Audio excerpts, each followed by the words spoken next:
오늘 저는 에베소서 4장 11절로 16절 말씀을 중심으로 예수님 닮기라는 제목으로 하나님 말씀 나누겠습니다. 같이 한번 저를 따라해 보실까요? 예수님 닮기. 오늘 본문에는 유독 자라나라, 성장하라, 우리가 예수 그리스도의 분량까지, 장성한 분량에까지 이뤄야 된다. 이 사랑과 참 진리를 가지고 범사에 예수님에까지 자랄지어다. 이 자란다, 성장에 관한 이야기가 많이 나옵니다. 저와 여러분들이 우리 신앙이 성장되기 원하시면 아멘 해볼까요? 신앙 성장은 무엇인가? 결국 예수님 닮는 것이 참된 목표인 줄 믿습니다. 실제로 있었던 일이라고 합니다. 어느 남태평양에 있는 한 섬에서 일어났던 일입니다. 이 원주민이 성경책을 아주 큰 야자수 밑에서 열심히 읽고 있었습니다. 그랬더니 서양 사람이 지나가면서 이렇게 좀 조롱을 했어요. 우리 이 책은 우리나라에서는 좀 치대에 덜 떨어진 사람들이나 읽는 거지, 요즘에 성경 읽는 사람이 어딨냐고, 이런 새로운 신간서적 읽는다고 막 자랑을 하고 놀렸습니다. 그랬더니 그 남태평양에 있는 원주민이 이렇게 얘기했습니다. 당신 잘 들으십시오. 내가 이 책이 아니었더라면 당신 여기 무사히 지나갈 수 없을 것이요. 무슨 말이냐고. 나는 원래 식인종이었기 때문에 당신 같은 사람 보면 잡아먹는데, 이 하나님의 말씀을 읽고 내 신앙이 자라고 성숙했기 때문에 이렇게 그냥 가만 냅두는 거예요. 예전 같았으면 당신은 벌써 내 윗속에 들어와 있어, 이렇게 얘기했다고 합니다. 그래서 그 서양 사람이 놀라서 막 도망갔다라고 하는 얘기를 들은 적이 있습니다. 예수 믿으면 변하게 되어 있습니다. 그래서 예수 믿는 것을 거듭났다고 표현을 하죠. 예수 믿는 것은 신앙이 성장하면서 점점 예수 그리스도의 믿음의 분량까지 자라 올라가는 것, 이것을 우리는 신앙 성장이요, 예수님 닮는 것이라고 표현합니다. 자, 그렇다면 우리가 어떻게 신앙 성장할 수 있는 것인가? 신앙 성장에 대해서 세 가지 압축해서 말씀을 드리겠습니다. 첫 번째, 신앙 성장은 주님의 뜻입니다. 시작. 신앙 성장은 주님의 뜻입니다. 예수 믿고 구원받은 저와 여러분들이 성장해야 나가는 것은 하나님의 뜻입니다. 하나님이 태초에 천지를 창조하시고 6일째에 가장 하나님이 사랑하는 인간을 만드셨습니다. 그리고 말씀하시기를 너는 자라나라, 성장하라, 정복하라, 다스리라, 주님이 성장 명령을 하셨습니다. 생각해보면 식물들이 있죠? 식물도 자라납니다. 우리 교회 오래 다니셨던 성도님들을 기억하실 것입니다. 여러분들 보시기에 오른편에 소나무가 있는데요, 이 소나무가 예전에 이렇게 크지 않았습니다. 기껏해야지 2, 3층 정도였는데 이게 30년 가까이 지나 보니까 지금 7층을 넘어서 8층을 지금 자라나고 있습니다. 제가 처음 왔을 때보다도 더 자랐습니다. 이 상태로 가다 보면은 우리 옥상보다도 더 자랄 것 같습니다. 이 나무들도 자라는 것을 보게 됩니다. 동물들 어떻습니까? 송아지가 태어나고 강아지가 태어나면 점점 자라나게 되어 있죠. 모든 생명은 성장합니다. 애기 볼까요? 엄마가 임신을 합니다. 그러면 아이가 뱃속에서 점점 성장을 합니다. 자라납니다. 때가 되어서 응애하고 태어납니다. 그럼 이 땅에 보통 한 2.5kg, 3.2kg 태어나지 않습니까? 이 아이가 1, 2개월 지나면 엄마 아빠랑 눈을 맞추기 시작합니다. 3, 4개월 지나면 막 뒤집습니다. 5, 6개월 지나면은 기기 시작하죠. 한 1년쯤 지나면은 이제 걸을말을 막 하려고 애를 씁니다. 그리고 이제 엄마, 아빠 정확하진 않지만 발음을 하기 시작합니다. 2년 정도 지나면 기본적인 말을 하게 되죠. 이처럼 아이가 점점 자라나서 대체로 키는 한 20살 정도까지 자라납니다. 보통 남성의 경우 근육은 25살까지 자라난다고 합니다. 자, 그러면 이제 다 자랐으니까 끝난 것일까요? 그렇지 않습니다. 정신적으로 자라나고요, 인격적으로 지속해서 자라납니다. 언제까지? 천국 갈 때까지 성장하는 것이 저와 여러분들의 모습입니다. 만약 아이가 자라나지 않으면 큰일 납니다. 우리 예수 믿는 사람들 자라나지 않으면 아이가 안 자라는 것처럼 큰일 납니다. 히브리서 5장 12절은 그 자라지 않는 성도들을 이렇게 묘사하고 있습니다. 때가 오래되었으므로 너희가 마땅히 선생이 되었을 터인데 너희가 다시 하나님의 말씀의 초보에 대해서 누구에게서 가르침을 받아야 할 처지니, 단단한 음식은 못 먹고 뭘 먹어요? 젖이나 먹어야 될 자가 되었다라고 하면서 히브리서 기자는 예수를 믿었지만 마땅히 선생이 돼야 될, 오랫동안 연륜이 있어야 될 자가 아직도 딱딱한 음식을 먹지 못하고 마치 젖을 먹는 어린아이와 같구나라고 묘사를 합니다. 사랑하는 성도님들, 많은 분들이 잘못 생각하는 것이 예수 믿으면 자동적으로 신앙이 성장한다. 맞을까요? 틀릴까요?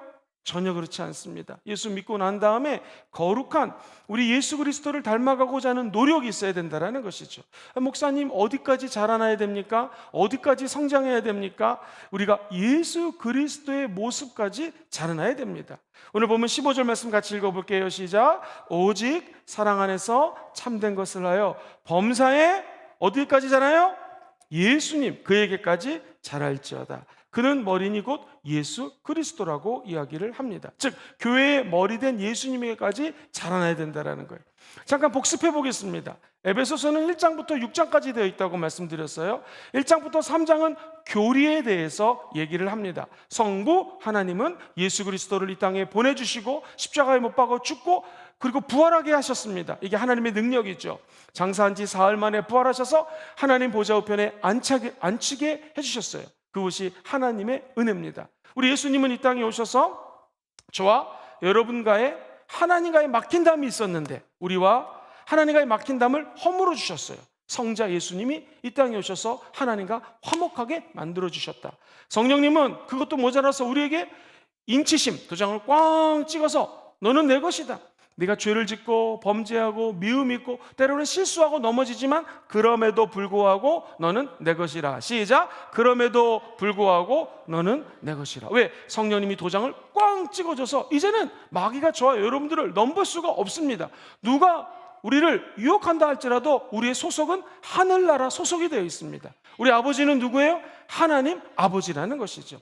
이것이 성부 성자 성령님의 하나님의 은혜로 베풀어 주신 하나님의 축복이다라고 하면서 교리적으로 사도 바울이 성부, 성자, 성령님을 1장부터 3장까지 잘 설명을 합니다. 4장에 넘어왔어요. 4장에 넘어와서 이제는 실천하라는 거예요. 뭘 실천해야 되는가? 첫 번째, 교회는 통일성, 하나됨을 갖춰야 된다. 그래서 믿음도 하나요, 성령도 하나요, 주신 분도 하나이기 때문에 너희도 하나 되라. 그러면서 지난 시간에 뭐 배웠죠? 라고 질문할 때 제 눈을 피하는 사람은 딴 생각했던 사람들입니다. 지난주에 한번 따라해볼까요? 다양성. 교회는 통일성도 있지만 다양한 사람들이 모여있기 때문에 서로 연합을 해가지고 믿음의 은혜 가운데 자라난다라고 배웠습니다. 오늘은 그러면은 이 3종 세트거든요. 통일성, 다양성, 그 다음에 우리가 신앙이 성장을 해야 되는데 결국 너희들이 어디에 와 있든 간에 누구에게까지 자라나는 거예요? 예수 그리스도에게까지 자라나라. 다시 말해서 예수님 닮기. 시작. 예수님 닮기.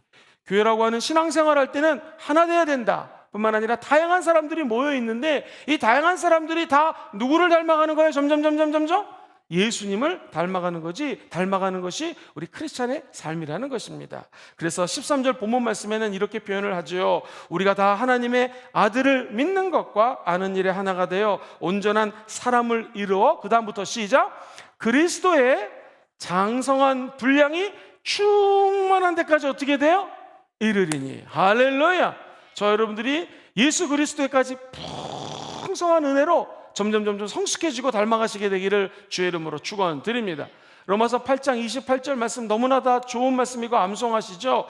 우리가 알거니와 같이 외워볼까요? 시작. 우리가 알거니와 하나님을 사랑하는 자 곧 그의 뜻대로 부르심을 입은 자들에게는 모든 것이 합력하여 이 말씀을 믿으면 아멘 해볼까요? 여러분 어떻게 이렇게 암송을 잘하십니까? 자막이 떠올랐군요. 우리가 너무나 잘 아는 말씀 28절인데 그 다음에 28절 모든 것이 합력하여 선을 이루는 사람들은 29절을 잘 읽으셔야 돼요. 그 다음 절 시작. 하나님이 미리 아신 자들을 또한 그 아들의 형상을 어떻게 해요? 본받게 하기 위하여 미리 정하셨다. 저 여러분들을 하나님이 딱 바라보시고 맏아들 장자권을 주게 하기 위해서 그 아들 누구예요? 하나님의 아들 누구예요? 예수 그리스도의 형상을 어떻게 하려고? 본받게 하기 위해서 미리 아셨고, 아신 여러분들을 하나님이 부르셨고 이제 하나님의 장자권을 주셨다라는 거예요. 놀랍지 않습니까? 하나님이 예수를 닮게 하시려고 우리를 부르시고 모든 것들을 다 합력하여 선을 이룰 수 있도록 도와주신다는 거예요. 그러므로 우리가 지금 어떤 고난에 닥쳐 있거나 힘든 일이 있으신 분이 있다면 모든 일들은 합력하여 선을 이룰 것입니다. 그러면서 우리 마음속에 29절 8장 28절도 중요하지만 29절 말씀을 암송하고 있어야 돼요. 정말 마음속에 새기고 있어야 됩니다. 우리가 누구를 닮기 위해서? 예수 그리스도를 닮아가기 위해서 지금 고난도 당하는 것이고, 때로는 눈물도 있고, 어떤 사람들과의 갈등도 있고, 재정적인 어려움도 있고, 아픔도 있고, 상처도 있고, 넘어질 수 있다는 거예요. 우리 최종 목표가 누구 닮아가는 거예요? 예수님을 닮아가는 것을 꼭 기억하시기를 주의 이름으로 축원드립니다. 신앙생활 제대로 하기 원하시면 아멘 해보시죠. 자기 스스로의 상태를 자가 진단할 수 있어야 됩니다. 잘 자라고 있는지, 아니면 내가 자라다 멈췄는지, 아니면 오히려 지금 뒤로 후퇴하고 있는지를 잘 생각하셔야 된다는 것입니다. 목사님, 그럼 성경의 예를 하나 좀 들어봐 주시겠습니까? 고린도 교회를 보십시오. 고린도 교회가 외견상 겉으로 볼 때는 훌륭한 교회 같았습니다. 믿음이 막 자라나는 것처럼 보였어요. 숫자도 성장합니다. 예배가 뜨겁습니다. 성령의 은사도 엄청나게 많이 나타났습니다. 그러나 사도 바울의 평가는 아주 냉정합니다. 전혀 믿음이 자라고 있지 않다, 즉 신앙 성장하지 않고 있다라고 평가합니다. 영적으로 아직 고린도 교회는 어린아이와 같다라고 이야기를 해요. 자, 고린도전서 3장 1절로 3절을 읽어보겠습니다. 시작. 형제들아, 내가 신령한 자들을 대함과 같이 너에게 말할 수 없어서 육신에 속한 자 곧 그리스도 안에서 어린 아이들을 대함과 같이 하노라. 2절 시작. 내가 너희를 이는 너희가 감당하지 못하였음이거니와 지금도 못하리라. 너희는 아직도 어디에 속해 있어요? 육신에 속한 자로다. 너희 가운데 뭐가 있어요? 시기와 분쟁이 있으니 어찌 육신에 속하여 사람을 따라 행함이 아니냐. 즉 핵심 포인트는 뭐예요? 따라해 보실까요? 시기와 분쟁. 내 마음속에 시기심이 있고 분쟁이 있고, 다른 말로 얘기하면 아직도 내 자아가 죽지 않았다면 이것은 어린이의 신앙이라는 것입니다. 즉 성경 지식도 많아요. 기도도 많이 해요. 심지어 고린도 교회는 성령의 은사를 받아서 사도 바울이 고린도전서 12장, 14장 예언에 대해서, 방언에 대해서, 믿음과 신유와 여러 가지 은사에 대해서 다시 한번 가르쳐 줍니다. 이들이 신앙도 성숙을 해야 될 텐데 방언 얘기하고 엄청난 은사가 있지만 아직도 미숙하다라는 것입니다. 자, 자꾸 여기서 젖을 먹인다라는 표현을 하는데 어린아이 특징이 무엇입니까? 굉장히 자기중심적이에요. 또 엄마가 젖을 주지 않으면 살 수가 없습니다. 애는 아마 굶어 죽을 수밖에 없다는 것이죠. 어린아이의 특징, 고집이 셉니다. 욕구가 충족되지 않으면 때를 쓰고 응애 웁니다. 음식도 단단한 거 소화하지 못합니다. 이해력도 부족합니다. 무엇보다도 오해를 잘해요. 그래서 엄마가 늘 달래줍니다. 이러면 안 돼, 저러면 안 돼. 자, 이렇게 하는 것이 착한 어린이지. 다 기억하실 거예요. 우리가 어린 아이를 다룰 때에 이렇게 성경에서요, 어린아이라고 하는 것은 두 가지 의미로 쓰입니다. 좋은 의미가 있어요. 누구든지 어린아이를 하나 영접하는 자들은 나를 영접하는 것이다. 어린이를 사랑하는 자들이 천국에 갈 것이다. 좋은 의미죠. 근데 오늘 여기에 쓰이는 어린아이는요, 나쁜 의미로 쓰입니다. 아직도 너의 신앙이 어린아이와 같다. 자, 예를 들어보겠습니다. 고린도 교회는 분파가 네 분파가 있어요. 네 파로 형성되어 있어요. 첫 번째가 뭐냐면 바울파, 아볼로파, 여기는 성령 받지 못했지만 아직 그 하나님의 말씀을 지적으로 많이 하는 곳, 베드로파, 심지어 그리스도파, 예수파가 있었어요. 그러니까 너는 베드로파냐, 바울파냐, 아볼로파냐, 예수파냐 이렇게 싸우고 있다는 거예요. 에베소서 4장 14절 오늘 본문 말씀 같이 한번 읽어보겠습니다. 신앙이 미숙한 사람의 특징 시작. 사람의 속임수와 간사한 유혹에 빠져 온갖 교훈에 뭐에 밀려가요? 풍조에 밀려가면서 요동하게 된다는 거예요. 신앙이 미숙한 사람, 아직 성숙하지 않은 사람은 잘 속아요. 유혹에 넘어갑니다. 흔들린다라는 거예요. 그러니까 믿음이 자랄 수 있다 없다? 없다라는 거예요. 교회 와가지고 말씀드리면 아멘 아멘. 근데 예배당 나가면 세상 사람들하고 똑같이 생각하고 세상 사람들하고 똑같이 말하고 세상 사람들하고 똑같이 행동하니까 그 사람의 믿음이 자라나지 않는다라는 거예요. 저 여러분들이 진짜 성숙하면 속지 않고 굳건한 믿음에 있어서 이 믿음의 경주를 달려가게 될 줄 믿습니다. 그렇다면 목사님, 예수님에게까지 내 신앙이 자라려면 어떻게 해야 되나요? 누군가의 도움이 필요합니다. 성경은 신앙은 혼자 성장하는 것이 아니라 말씀 사역자들의 도움을 받아야 된다는 것입니다. 교회에 소속되어서 주의 중에 선포되는 메시지를 듣고 믿음이 점점 자라나야 된다는 거예요. 오늘 4장 11절로 12절 본문은 이렇게 얘기하죠. 그가 어떤 사람은 사도로, 어떤 사람은 선지자로, 어떤 사람은 복음 전하는 자로, 어떤 사람은 목사와 교사로 삼으셨으니 이는 성도를 온전하게 하여 봉사일을 하게 하며 그리스도의 몸을 세우려 함이라. 자, 첫 번째, 어떤 사람을 사도로 부르셨다. 사도는 무엇입니까? 오늘날 선교사 같은 분입니다. 여러 군데를 다니면서 개척하고 타 문화권에 가서 복음 증거하는 사람, 사도라고 그랬죠. 부르심을 받은 자. 우리도 사도는 아니지만 사도와 같은 부르심이 있어요. 하나님이 시키시는 심부름이 있습니다. 성가대는 성가대에서, 찬양팀은 찬양팀에서, 우리 안내팀은 또 안내팀에서, 저같이 목사는 하나님의 말씀을 증거하는 자로서 이렇게 우리에게 주어진 사명 내지는 심부름을 시킨 게 있는데 그것을 하라는 것입니다.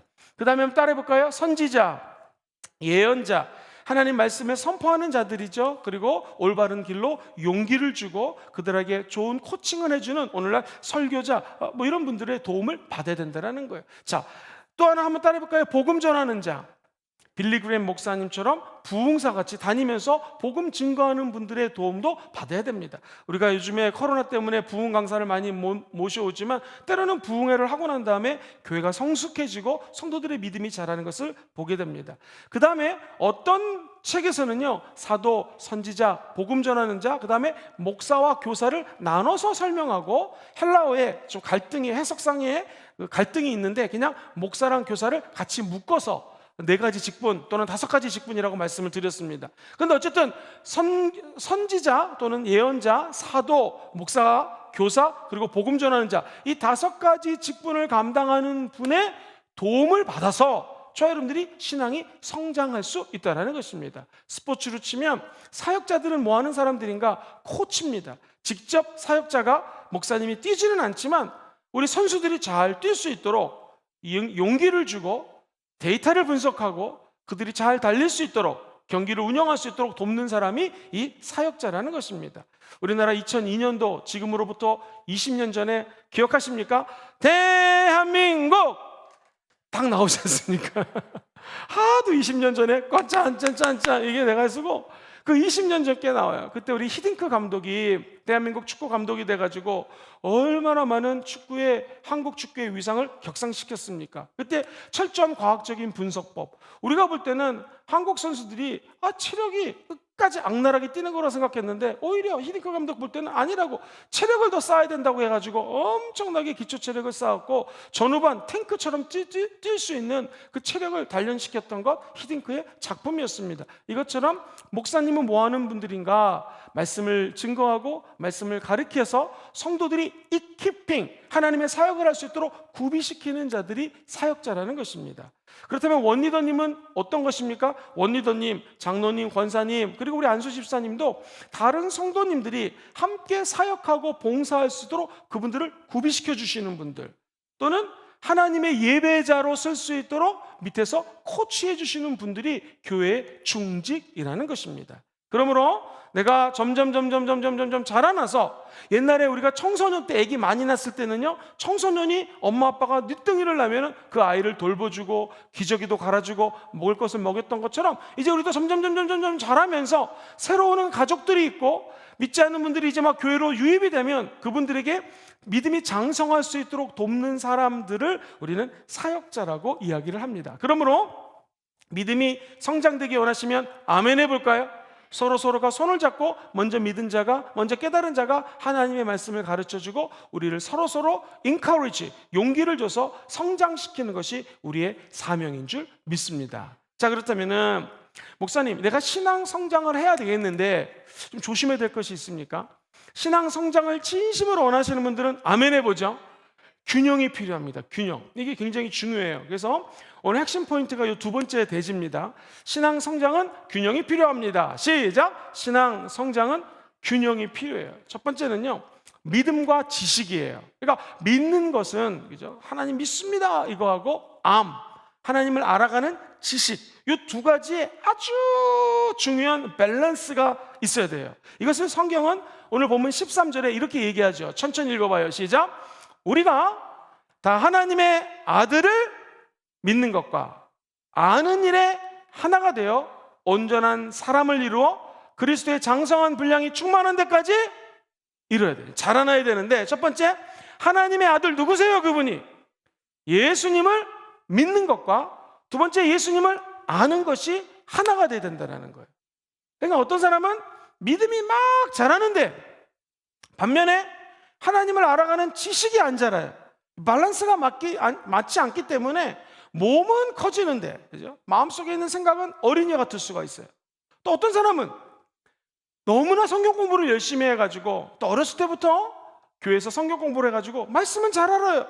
근데 말씀은 다 아는 것 같지만 하나도 믿지 않아요. 그럼 어떻게 되겠습니까? 제대로 성장하는 것이 아니라는 것이죠. 그래서 하나님의 아들을 믿는 것과 그 다음 뭐예요? 아는 것. 사랑하는 성도님들, 자, 머리서부터 제일 먼 데가 어딜까요? 머리서부터 제일 먼 데는 가슴이라고 합니다. 내가 막 느끼고 감정적으로 이렇게 막 체험하는 거하고 이 지식하고 크게 거리가 멀어요. 가까운 게 아니라는 거예요. 성경에서 얘기하는 온전한 그리스도인 혹은 성장하는 크리스찬들은 누군가?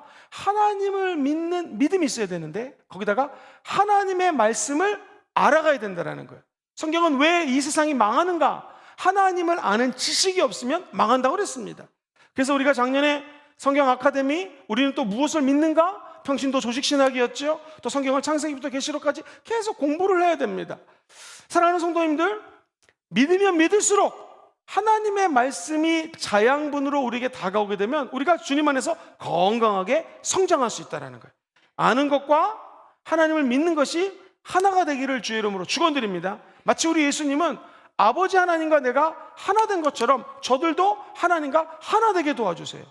그러니까 이 성경에 보면 요한복음 7장 11절에 나는 세상에 더 있지 않지만 그들은 세상에 있사옵고 나는 아버지께로 갑니다. 거룩하신 아버지여 내게 주신 아버지의 이름으로 그들을 보존하사 우리와 같이 그들도 어떻게 해요? 하나 되게 하옵소서. 사도 바울이 원하는 것은 하나 됐으면 좋겠다라는 것입니다. 그래서 우리가 에베소서 4장 처음 부분에 공부할 때 기억하세요? 너네 실제적으로 이렇게 살아라 하는 게 4장 1절부터 시작됐다고 그랬잖아요. 그것은 성도들이 오래 참음으로 사랑 가운데서 서로 용납하고 평안에 매는 줄로 성령이 어떻게 해요? 하나 되게 하신 것을 힘써 지켜라. 그러니까 신앙 성장은 무작정 되는 것이 아니라 하나님과 예수님이 하나인 것처럼 저들도 하나님과 하나가 되어야 되고, 그리고 그 하나됨을 통하여 우리끼리도 서로 하나가 되어야 되는 것을 믿습니까? 이 믿음이죠. 여기다가 하나님을 아는 지식이 더딥혀져야 된다는 거예요. 왜? 성령이 우리를 하나 되게 했기 때문에, 하나 되게 하셨기 때문에 지속적으로 말씀을 공부하고 말씀을 암송하고 깨달으면서 우리 공동체가 하나 되는 일에 전심전력하고 무장을 해야 된다는 거예요. 가정도 마찬가지입니다. 가정이 하나 되기 원하시면 아멘 해볼까요? 하나 되려면 어떻게 될까요? 그 가정 구성원들을 믿어야 됩니다. 뿐만 아니라 가정 구성원들을 알아야겠죠. 우리 아내는 이걸 좋아하는구나, 우리 남편은 이런 걸 싫어하는구나. 서로 알아갈 때 그 가정이 하나가 될 수 있고 가정도 성장할 수가 있습니다. 예를 들면 똑같이 딸을 둘을 키우는데 너무너무 틀리다라는 거예요. 어느 날 엄마가 저에게 이런 얘기를 했습니다. 그 집사님 말씀이, 큰딸은요 밥 먹다가 김치 국물이 흐르면 아 맛있다 그리고 벌떡 일어나서 간대요. 근데 둘째는 그 김치 국물을 휴지로 닦는다라는 거예요. 자, 여러분, 김치 국물이 떨어지면 닦아야 될까요? 말아야 될까요? 정답 알아서 하시면 됩니다. 근데 김치 국물 안 닦으면 나중에 그게 막 말라 비틀어져가지고 그 다음에는 수세미 가지고 팍팍 문질러가지고 닦아야 되지 않습니까? 둘째는 그냥 휴지로 닦아낼 수 있을 때 닦아낸다는 것이고, 큰딸은요 어쩌다 하면 대청소할 때 그때 깨끗이 팍팍 물러가지고 이렇게 닦으면 되지 않냐. 다 틀려요. 가정 구성원 하나하나가 다 틀린데 하나가 되려면 서로에 대해서 알미 있어야 돼요. 그러니까 예수 믿고 성장하기 원하는 사람들은 믿음도 자라나야 되고 플러스 균형이 필요한데 뭐가 필요해요? 지식도 자라나야 돼요. 그래서 하나님을 아는 암과 지식과 믿음이 균형 있게 자라나게 될 때 그 사람이 진정한 크리스찬이 될 수 있다는 것입니다. 사랑하는 성도님들, 웃긴 얘기인데요, 유람선이 열심히 가다가 원인 모른 구멍이 뚫렸어요. 그래가지고 배가 침몰했습니다. 바다에서 사람들이 다 죽고 처녀하고 총각만 남았습니다. 이분들이 무인도에 갔습니다. 남자가 얘기합니다. 이렇게 우리 둘만 남았는데 그냥 결혼합시다, 그렇게 얘기를 했어요. 그랬더니 여자가 이렇게 얘기했습니다. 아이고, 날 우습게 보는군요. 난 머리가 나쁜 사람하고는 절대로 결혼하지 않습니다. 그랬더니 내가 머리 좋은 사람이라고. 왜요? 그 배에 구멍을 낸 걸 내가 냈는데 아무도 모르고 있다고 그렇게 얘기했다고 합니다. 물론 웃긴 말이죠. 사랑하는 성도님들, 하나님을 알아간다는 건 무엇이겠습니까? 하나님이 좋아하는 일, 하나님이 싫어하는 일을 분별할 줄 아는 힘이에요. 남편과 아내가 점점 성숙한다는 것은 서로를 알아가는 거잖아요. 우리도 신랑 되신 예수를 점점 알아간다는 것은 신랑이신 예수님이 뭘 좋아하는지, 뭘 싫어하는지를 아는 거예요. 이게 지식이에요. 그러면은 신랑을 알아갔으면 알아갈수록 기쁨도 있지만 때론 어려움이 있다 없다? 큽니다. 정확하게 해서 감사합니다. 때로는 어려움이 큽니다. 어려워요. 남편을 이해하는 거 힘듭니다. 때로는 이해하지 못할 때라도 그분을 믿고 신뢰해 줄 때 남편과 하나 될 수 있는 것처럼 우리가 신앙이 성장하려면 신랑 대신 예수에 대한 믿음이 있어야 되고요. 그분을 더욱더 알아갈 때 제대로 성장할 수 있다는 거예요. 그래서 항상 기억하세요. 하나님을 믿는 것이 영성이라면 하나님을 아는 것은 지성입니다. 그래서 많은 중세 때는요, 영성을 강조하고 지성을 강조하지 않다 보니까 성경 공부 못하래, 대충 믿어. 어떤 일이 벌어졌습니까? 성경을 갖다가 여러분들이 지금 한국 사람인데 한국말로 얘기하지 않고 일본말로 얘기를 하는 거예요. 와타시야 김목구시 데스 다이조부 데스까? 이러면은 알아듣는 사람이 어디 있겠습니까? 갑자기 제가 영어를 말하고 설교하는데 방언으로 얘기해, 누가 알아듣겠습니까? 그렇죠? 한국 사람에게는 한국말로 설교해야 되는데 지금 중세 때는 사람들에게 나는 공부 많이 한 사람이 하면서 주의 종들이 라틴어로 말씀을 했으니 하나도 못 알아듣는 것이죠. 알미 없어요. 영성만 있으면 되니까 예배당에 올 때 기어서 올라오고 금식하고 고생하고 심지어 땡그랑하고 동전을 헌금통에다 집어넣으면 이 동전 소리와 함께 여러분 구원받을 것입니다. 여러분 예수 믿었으면 구원받기 원하시면 아멘 해볼까요? 이거 티켓 하나 사셔야 돼요. 이게 무슨 티켓이에요? 중세 때? 예수 믿고 구원받는 것이 아니라 이 면죄부를 하나 사야지만 죄가 면해지고 저 천국에 갈 수 있다. 얼마나 엉터리입니까? 그들이 믿음은 있었을지 모르지만 하나님에 대한 알미 전혀 없었어요. 그러니까 결국에는 종교개혁이 일어날 수밖에 없던 것이죠. 사랑하는 성도님들, 믿음 안에서 진짜 성장을 잘하기 원하시면 아멘 해볼까요? 하나님의 아들 예수를 더욱더 믿으셔야 됩니다. 뿐만 아니라 이렇게 수요일날 나와서 예배 드리면서 말씀 공부하는 거, 또 성경을 읽고 지속적으로 주일에 나와서 말씀 공부할 때, 말씀을 들을 때 우리의 신앙이 잘 자라게 될 줄 믿습니다. 요즘에는 우리가 코로나 때문에 단기 선교를 못 가는데요, 특별히 청년들이나 중고등학생들을 데리고 아주 어려운 나라에 가가지고 단기 선교 가면요, 목에게 뜯어 물리고 그냥 먹는 것도 없으니까요, 햇반 같은 거 가져가가지고 전자레인지 없으니까요, 그냥 뜨거운 물 부어가지고 먹는데 뜨거운 물도 석회수예요. 석회수를 부어가지고 몸에 안 좋을까봐 그나마 끓여가지고 그냥 석회수랑 같이 밥이랑 애들이 먹는데 애들이 일주일 열흘 단기 선교 갔다 오면 엄청나게 변합니다.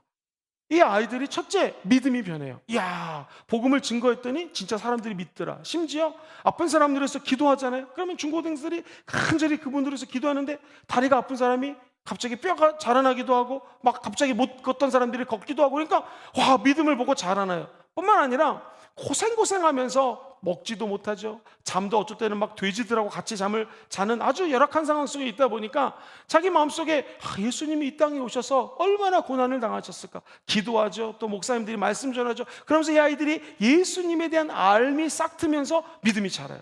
그래서 놀라운 것은 이제 40대 50대 미용하시는 분들, 미용 따라가셨거나 또는 뭐 언어 같은 거 가르쳐 주거나 의사 선생님들이나 간호사님들 가가지고 약을 처방해 주나, 이게 어른들이 따라오거든요. 교사들이 따라갑니다. 그러면 놀라운 것은 애들만 신앙이 자라는 것이 아니라 함께 갔던 분들이 더 놀래요.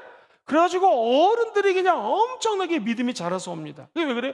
고생하면 할수록, 선교하면 할수록 우리의 믿음이 자라나고, 믿음이 자라는 거 플러스 하나님의 아들 예수에 대한 알미 자라감으로 말미암아 하나님은 우리 이 부산 땅에서 역사하지만 저 필리핀, 피지 이런 세계 어느 곳에서도 역사하는구나 하면서 하나님을 알아갈 때 우리의 믿음이 성장한다는 거예요. 사랑하는 성도님들, 우리가 예수 그리스도를 믿고 성장할 때 꼭 기억해야 될 것은 내 안에 믿음이 자라나야 되고요, 플러스 믿음만 자라면 되는 게 아니라 뭐가 자라나야 돼요?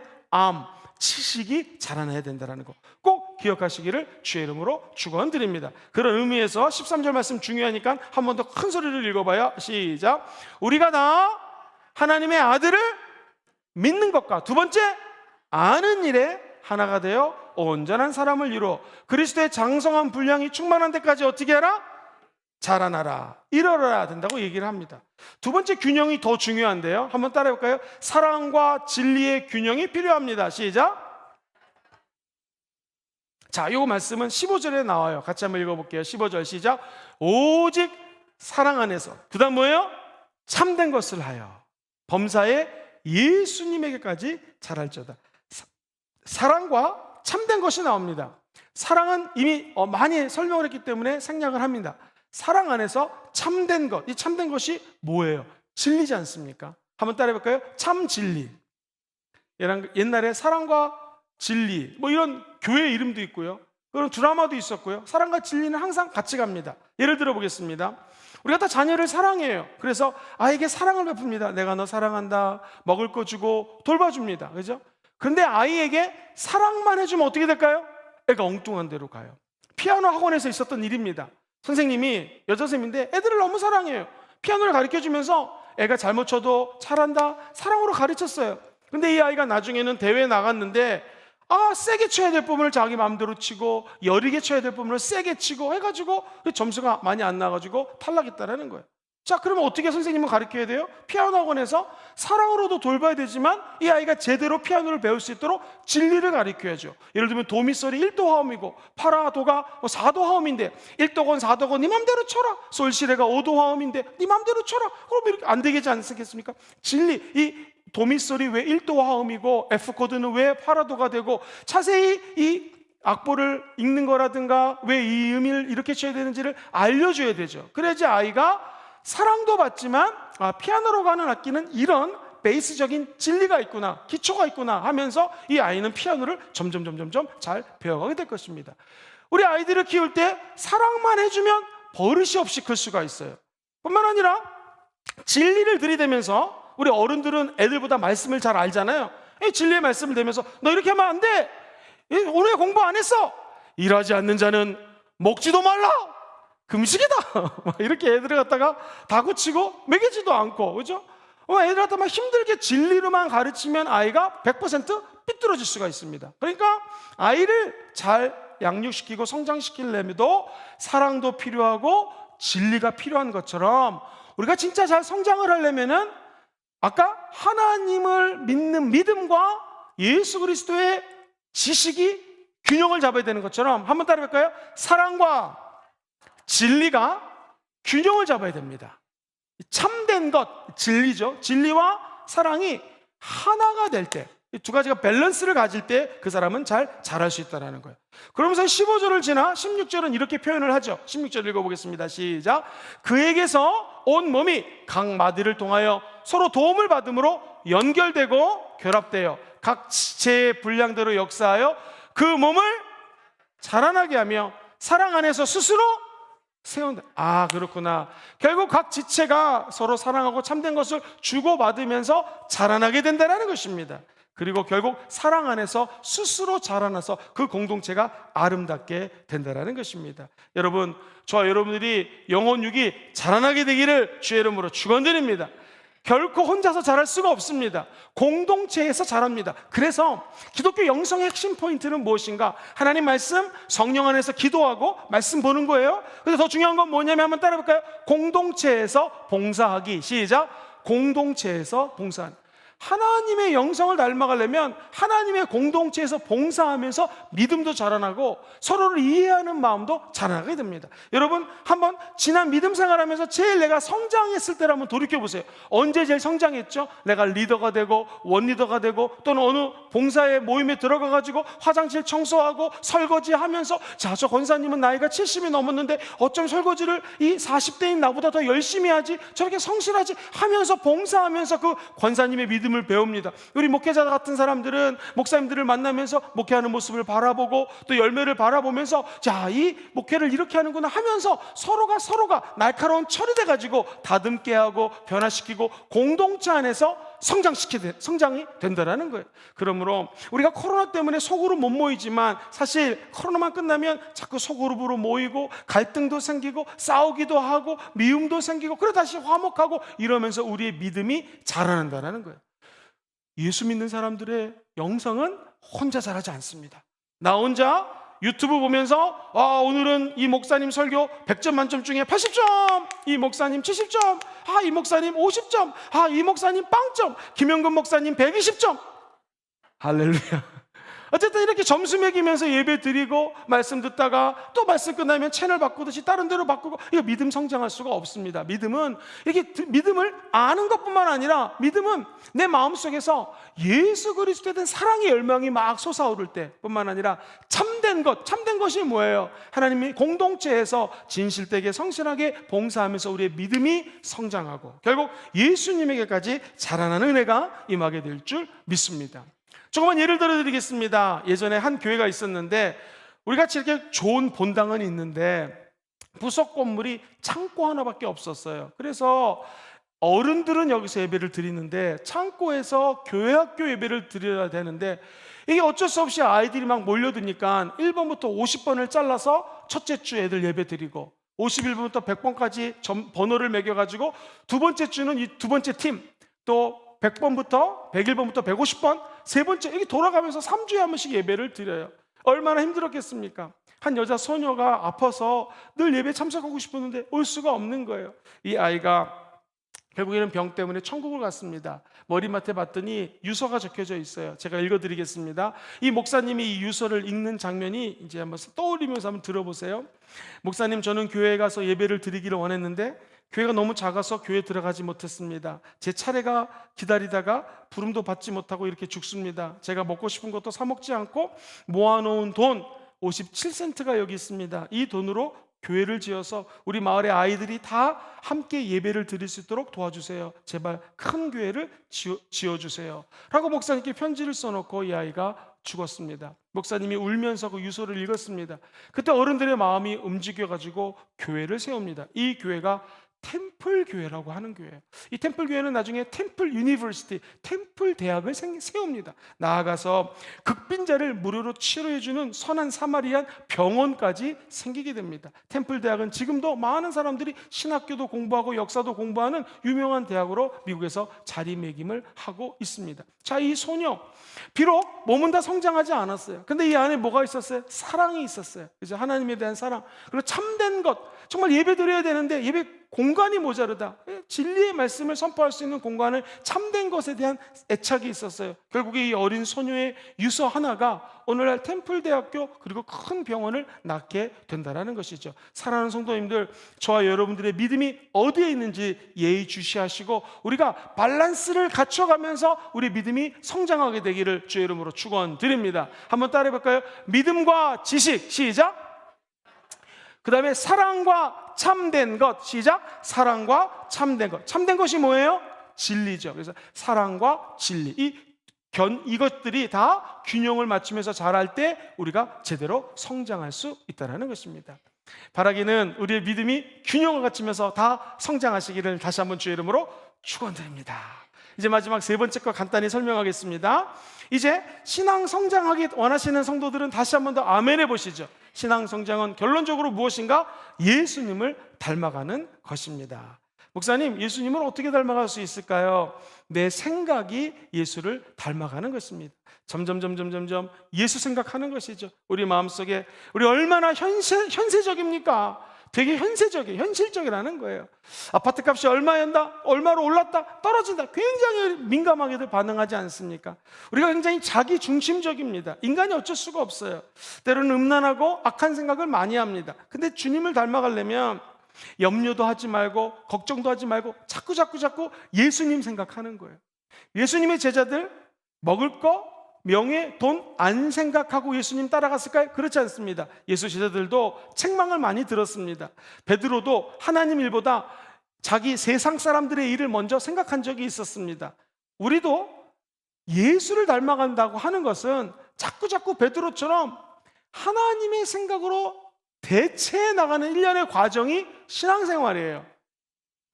사람들이 나를 누구라고 하느냐? 선지자라고도 하고 엘리야라기도 하고, 너는 나를 누구라 하느냐? 주는 그리스도시요 살아계신 하나님의 아들입니다. 마태복음 16장에 보니 예수님이 이 얘기를 듣고 너무나 칭찬했습니다. 바요나 시모나 복이 있도다. 이를 알게 한 건 네가 아니라 하늘에 계신 저 하나님 성부님이시다. 그러면서 내가 너의 이름을 이제 베드로 반석이라고 얘기하고 이 반석에다가 교회를 지으리니 음부의 권세가 틈타지 못할 거다. 너에게 천국의 열쇠를 줘서 이 땅에서 묶으면 하늘에서도 묶이고 이 땅에서 풀면 하늘에서도 풀릴 거다. 엄청난 축복이거든요. 그러다가 예수님이 이제는 베드로가 어느 정도 신앙 레벨이 성장했다라고 생각하셔서 예수님이 죽고 4일 만에 부활할 것을 얘기하자 예수님이 죽음이라는 얘기를 듣자 베드로가 아직 신앙이 다 성장됐지 않았기 때문에 뭐라 그래요? 주여 그리 마옵소서. 그때 예수님이 뭐라고 했던지 기억나십니까? 따라해볼까요? 사탄아 물러가라. 이거 무슨 드라마 찍으면 재밌을 것 같아요. 베드로 막 칭찬받아갖고 할렐루야, 예수님 내가 드디어 죽고 부활할 것이다. 예수님이 온 목적 그것 때문에 온 거잖아요. 근데 베드로는 그리 마옵소서. 그가 얼마나 예수님이 죽으시면 내가 이 수제자인데 우리는 어떻게 됩니까? 여러 가지 세상 근심 있지 않았겠습니까? 우리가 다 부족해서 세상 생각합니다. 근심도 있습니다. 근데 우리 예수님이 원하시는 건 무엇인가? 우리가 성장을 하되 우리의 생각이 점점 예수님 생각을 많이 하고 예수님 생각으로 바뀌어지는 것이 예수를 닮아가는 것입니다. 그래서 이 영성학을 공부한 교수들의 얘기에 의하면 영성이 깊어지려면 예수님을 그리워하면 된다라는 거예요. 우리 예전에 연애를 할 때 그 사람이 그립지 않았습니까? 남자친구, 여자친구 혹은 자녀를 처음 낳았을 때 아이가 너무너무 그립지 않았습니까? 저도 여의도에서 사역을 할 때 용산대교구에 시문을 해가지고 한 10분 15분 운전해서 사역지로 가는데 그동안 우리 아들이 보고 싶더라고요. 이제 막 아빠 하는 꼬마 아이가 생각이 나가지고 운전을 하면서도 얘가 잘 있나 전화도 하고 아이 생각이 나요. 아이를 아빠가 그리워하는 거죠. 사랑하는 사람을 그리워하는 것이 영성이라는 거예요. 그래서 저와 여러분들이 진짜 예수를 닮아가기 원하면 예수를 사랑하는 마음을 가지고 예수님을 자꾸 그리워해야 된다는 거예요. 앉으나 서나 누구 생각? 예수님 생각하는 거예요. 떠오르는 예수님 모습, 피할 길 없는 내 마음. 가지 말라. 자꾸 이러면 안 되는데요. 가지 말라고, 주님 내 생각 속에서 떠나지 말라고 주님을 자꾸 생각하면 우리도 모르게 예수를 닮아갈 수 있다는 것입니다. 사랑하는 성도님들, 우리의 지식이 있다고 해서 내가 아는 지식으로 예수님을 제한해버리면 안 됩니다. 내가 알고 있는 성경 공부하는 것 그것이 전부라고 예수님의 넓고 위대한 분을 그 생각 안에 갇혀버리면 안 됩니다. 웃긴 얘기 하나 해드리겠습니다. 병원에서 서로 공부를 잘하고 똑똑하다고 생각하는 레지던트 의사 2명 있었습니다. 앞에서 환자가 걸어오는데 막 배를 움켜쥐고 어정쩡쩡 막 걸어오는 거예요. 그래가지고 첫 번째 의사 선생님이 얘기합니다. 저거 분명히 류마티스라고. 아니라고, 너 공부 제대로 해라고. 저거는 허리 디스크 아니면 목 디스크 3번 4번이 나가서 디스크증이라고. 드디어 환자가 왔습니다. 디스크죠? 류마티스죠? 아니요. 화장실 어딥니까? 라고 얘기했다고 합니다. 우리가 알고 있는 지식 많은 것 같지만 제한적이라는 것입니다. 나의 틀에 하나님 가두시면 안 됩니다. 나의 생각과 내 경험에 하나님을 가두지 마십시오.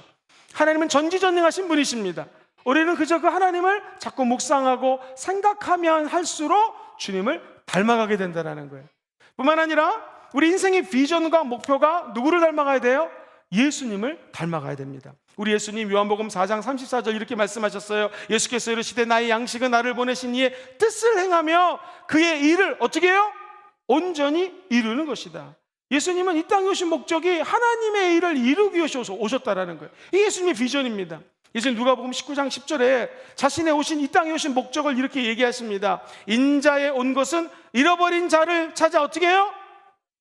잃어버린 영혼을 구원하기 위해서 오셨고 실제로 그 비전을 이루셨습니다. 우리 예수님의 목표는 무엇이었을까요? 요한복음 17장 4절에 보니 아버지께서 내게 하라고 주신 일이 있어요. 내가 이루어 아버지를 이 세상에서 어떻게 해요?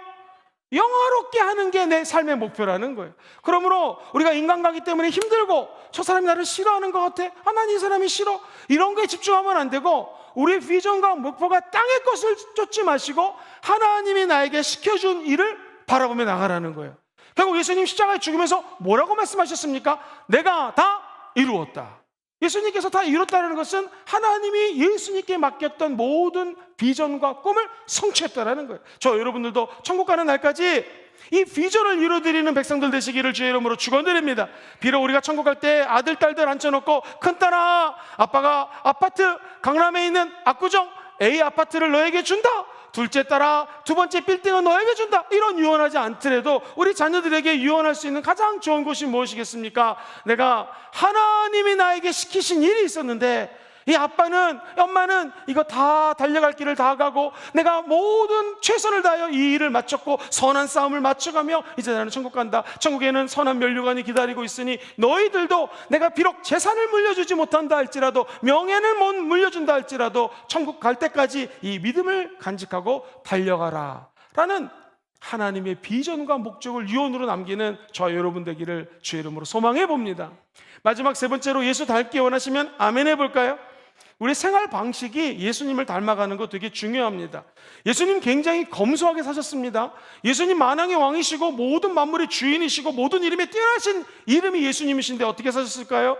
누가복음 9장 58절도 보면 여우도 굴이 있고 공중의 새도 집이 있지만 인자는 머리 둘 곳이 없다고 얘기합니다. 사랑하는 성도님들, 오병이어 기적을 일으키셨습니다. 5천 명이 넘게 먹었습니다. 근데 예수님 어떻게 말씀하셨을까요? 요한복음 6장 12절 시작. 남은 조각은 거두고 버리는 것이 없게 하라. 많은 사람들이 돈이 조금 있다고 흥청망청 쓰는 경우가 있습니다. 우리나라 조금 잘 살게 되었다고 전 세계에서 음식책 많이 남기는 나라 우리나라입니다. 제가 외국에 가서 식사를 할 때마다 도전을 받았던 것은 음식을 깨끗이 먹고 남은 것은 테이크아웃 합니다. 영어로는 투고라고 그러죠. 이거 싸가지고 집에 가서 또 먹습니다. 굉장히 그런 문화가 많은데 우리는 음식을 잔뜩 시켜놓고 남기고 버리는 경우가 너무나 많습니다. 생활 방식이 우리도 예수님의 방식대로 검소하게 살아야 됩니다. 돈이 많든 돈이 적든 상관없습니다. 아끼고 아껴서 남는 것 가지고 하나님께 헌금하고 잃어버린 영혼들을 찾는데 우리의 물질이 쓰임받게 되기를 주의 이름으로 축원드립니다. 예수님의 생활 방식 물론 검소하게 사셨죠. 뿐만 아니라 우리 예수님은 순종하는 삶을 사셨습니다. 예를 들면 누가복음 2장 51절에 보니 예수께서 함께 내려가사 나사렛에 이르러 어떻게 해요? 순종하여 받드시더라. 예수님은 십자가에 죽기까지 순종하셨습니다. 밥을 먹을 때 누가 리더인 줄 아세요? 따라해보세요. 숟가락 젓가락 놓는 사람이 리더입니다. 시작. 숟가락 젓가락 놓는 사람이 리더입니다. 어떤 사람은 닦아서 누가 숟가락 놓겠지 밥 놓겠지 이런 게 아니라 먼저 숟가락 놓고 서빙하고, 음식점에서 종업원 오면 존댓말 해야 돼요? 반말해야 돼요? 존댓말 해야 됩니다. 순복음 금종교회는 음식점 가서 다 존댓말 한다고 소문이 났어요. 할렐루야. 종업원들에게 존댓말 써주시고 감사합니다 늘 인사하시고 서빙하고, 예수님도 그랬단 말이죠. 심지어 예수님은 밥 먹기 전에 허리에 수건을 허리에 두르시고 그리고 제자들의 발을 씻겨주셨던 것이 성경에 기록이 되어 있습니다. 우리 순복음 금종교회 모든 성도님들이 섬김을 받으러 온 것이 아니라 이 땅에 오히려 섬기고 대속물로 자기 생명을 주려 오신 예수님처럼 우리의 생활 방식도 예수님을 조금씩 더 닮아가는 여러분 되시기를 주의 이름으로 축원드립니다. 한 가지 말씀을 드리고 말씀을 좀 정리하겠습니다. 신학생들이 꼭 읽어야 될 책이 있어요. 그리스도 예수를 본받아라고 하는 책입니다. 토마스 아 캠퍼스가 쓴 유명한 영성 책이에요. 근데 이 책에 보면은 이 글 제목이 그리스도 예수를 본받아, 표가 미완성입니다. 여운이 남아요. 왠지 말을 하다가 끝난 느낌이에요. 왜 그럴까? 이유가 있습니다. 첫 번째, 예수 그리스도를 닮아간다는 것은 저와 여러분들이 전부 다 미완성이라는 거예요. 따라해볼까요? 나는 미완성입니다. 오늘 말씀도 점점 그리스도의 분량에 자라나라. 사랑과 참된 것, 진리 안에서 그에게까지도 자라날지어다. 언제까지 자라나요? 천국 갈 때까지 자라나는 이 미완성의 여정이 신앙이지, 방언받았다고 해서 갑자기 자라나는 것이 아닙니다. 조금씩 예수 닮고 닮아서 미완성된 존재로 점점 예수를 닮아가는 것을 한번 따라해볼까요? 성화의 과정이라고 말씀을 드렸습니다. 그래서 이 책 제목도 그리스도 예수를 본받아가는 과정 속에 있습니다 라는 의미예요. 두 번째 한번 따라해볼까요? 예수를 본받는 일은 다양한 영역에서 일어나야 됩니다. 시작. 예수님을 본받는 것은 다양한 영역에서 일어나야 돼요. 내가 하나만 본받았다고 본받는 것이 아니라 영성을 본받고 그분의 하나님에 대한 지성을 본받고 우리 예수님이 사회 인간관계는 어떻게 하셨는지를 본받고 그리고 우리 예수님은 체력 관리하셨는데 어떻게 관리하셨어요? 1번 걸어 다니셨다, 2번 차 타고 다니셨다. 정답, 걸어 다니셨다. 많이 걸어 다니셨고요. 사람들과 관계를 맺을 때 식사를 많이 하셨고요. 예수님의 전문성, 하나님의 말씀을 잘 풀으셨고 예수님의 전문성, 기도하자 영성 때문에 귀신이 떠나가고 수많은 기적이 일어났습니다. 근데 이것은 하나님이 예수님과 함께 하셨기 때문이에요. 저 여러분들이 우리 성령과 능력을 기름 부음 받아서 우리에게 마귀에게 눌린 자들을 다 고치시고 선한 일을 하시고 모든 영역에서 조금씩 예수를 닮아가는 모든 그리스도인들 되시기를 주의 이름으로 축원드립니다. 그래서 그리스도 예수를 본받아라고 하는 책은 미완성 제목으로 달았다는 것입니다. 우리가 다 부족합니다.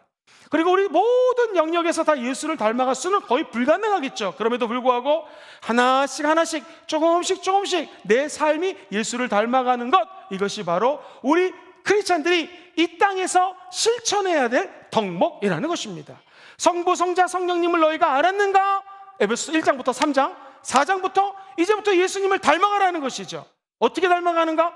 공동체는 통일성이 있어야 된다. 하나여야 된다. 지난주 설교였죠. 지난주 설교, 교회라는 것은 어차피 다양한 사람들이 모여있다. 연령도 여기 보세요. 얼마나 다양합니까? 우리 이래가 제일 어린 것 같고 오늘은 저 1층에 또 우리 어린아이들도 와 있다고 그러고요. 그러면 이래나 어린아이들부터 우리 권사님들, 연세 드신 분까지 다양하지 않습니까? 직업도 다양합니다. 어떤 분은 피아노를 전공하신 분들, 또 어떤 분들은 성의 신학을 전공하신 분들, 다 직업도 틀립니다.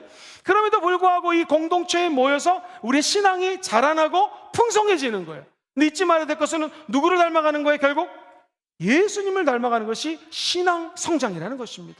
오늘 제가 신앙 성장 3가지를 말씀드렸는데요. 같이 한번 읽어보겠습니다. 첫 번째, 신앙 성장은 주님의 뜻입니다. 시작! 신앙 성장은 주님의 뜻입니다. 어디까지 자라나야 될까요?